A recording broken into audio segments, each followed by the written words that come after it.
All right, guys, automatic garage back today with this gently used 2000 F350 here, and complaint is I don't have cruise control, my horn don't work, and we also noticed as soon as we got in it that we have an airbag light that's flashing, which means you have a fault on it. If you count the flashes and stuff, that usually gives you some kind of code with that also.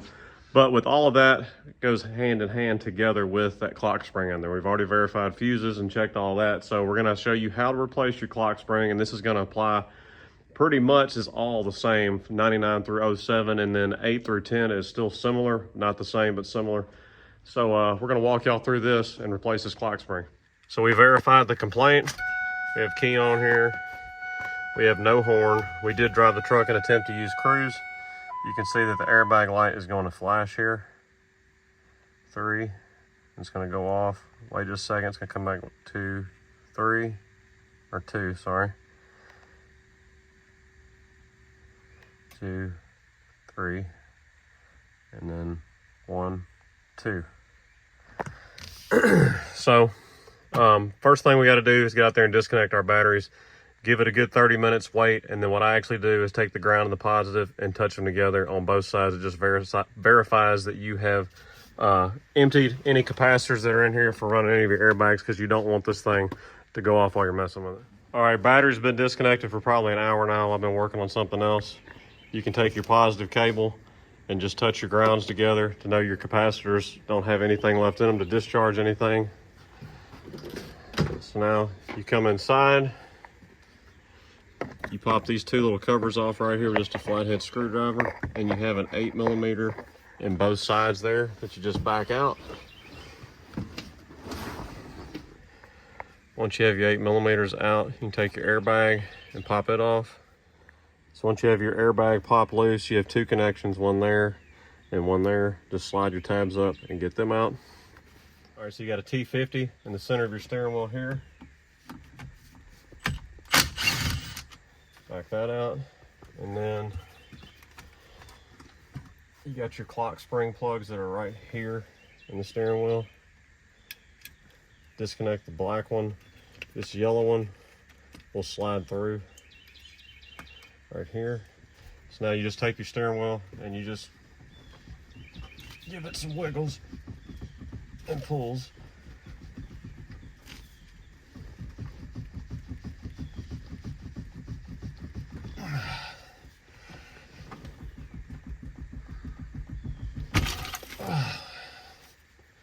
And there's your problem. You can see that broke all the way off of the connection right here.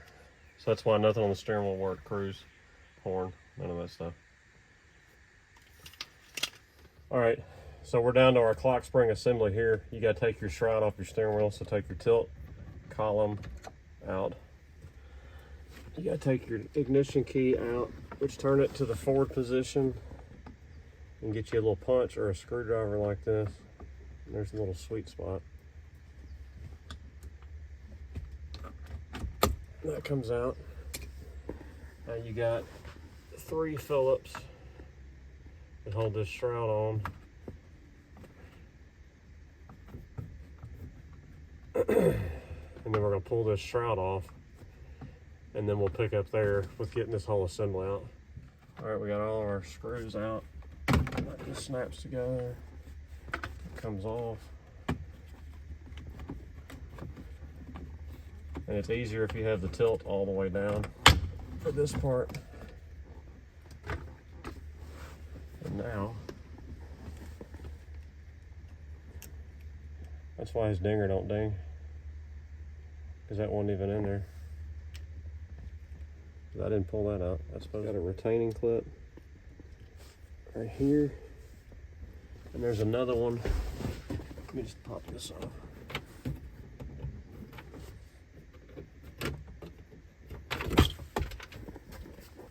And it's got one more clip right here.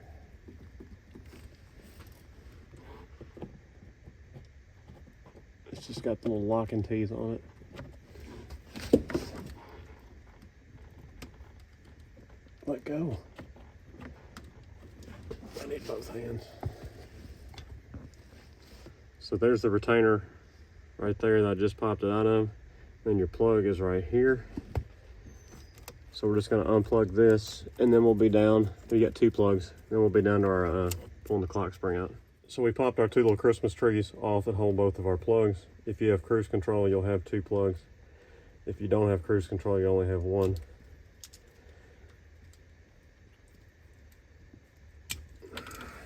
And now we're ready to pop these little tabs right here.